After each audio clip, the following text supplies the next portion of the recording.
DRS എന്നത് Dhoni review system എന്നാണ് cricket ലോകത്ത് അറിയപ്പെടുന്നത്. ഏറ്റവും കൂടുതൽ DRSകൾ ശരിയാക്കിയത് ധോണി തന്നെയാണ്.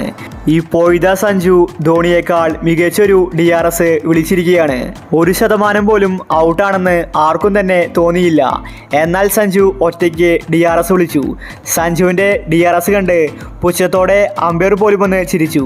കാരണം ആരും തന്നെ അപ്പീൽ ചെയ്തിട്ടുണ്ടായിരുന്നില്ല. അതൊരിക്കലും ഔട്ടാണെന്ന് യാതൊരു സൂചനയും ഉണ്ടായിരുന്നില്ല.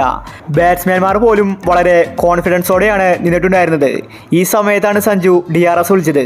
ഈ ഒരു സംഭവത്തെ പറ്റിയാണ് നമ്മൾ ഇന്നത്തെ വീഡിയോയിൽ നോക്കുന്നത്.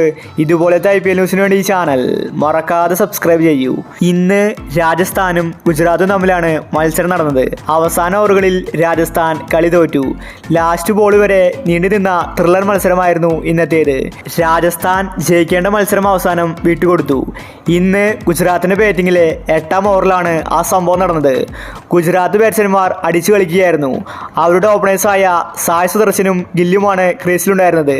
രണ്ടുപേരും നന്നായി കളിച്ചു. ഒരു വിക്കറ്റിന് വേണ്ടി രാജസ്ഥാൻ നോക്കി നിൽക്കുകയായിരുന്നു. ഈ സമയത്ത് ബാറ്റിങ്ങിലുണ്ടായിരുന്നത് സായ് സുദർശനായിരുന്നു. കുൽദീപ് സിംഗ് എറിഞ്ഞൊരു ബോള് സായ് സുദർശൻ്റെ പാഡിൽ തട്ടി. ആരും തന്നെ അത് LBക്ക് വേണ്ടി അപ്പീൽ ചെയ്തില്ല. എന്നാൽ സഞ്ജു ഉടനെ തന്നെ അത് DRS എടുത്തു. ഇത് കണ്ട് കുൽദീപ് സിംഗ് പോലും ഒന്ന് അമ്പരുന്നു. അതൊരിക്കലും ഔട്ടാകില്ലെന്ന് അവർക്കും അറിയായിരുന്നു. സായ് സുദർശൻ പോലും സഞ്ജുവിൻ്റെ DRS കണ്ട് ചിരിച്ചു. അത് ഔട്ടല്ലെന്ന് അദ്ദേഹത്തിനും അറിയായിരുന്നു. എന്നാൽ സഞ്ജു അഗ്രഗണ്യനാണ്. സഞ്ജു കാര്യങ്ങൾ കൃത്യമായിട്ട് നോക്കുന്നുണ്ടായിരുന്നു. സഞ്ജു DRS വിളിച്ചു. ശേഷം തേർഡ് അമ്പയറിലേക്ക് പോയി. അത് തേർഡ് അമ്പയർ പരിശോധിച്ചപ്പോൾ അത് ഔട്ടായിരുന്നു. അങ്ങനെ സായ് സുദർശൻ LBയിലൂടെ ഔട്ടായി. സഞ്ജുവിൻ്റെ DRS തീരുമാനം കണ്ട് അമ്പയർ പോലും ഒന്ന് ഞെട്ടിയുറച്ചു.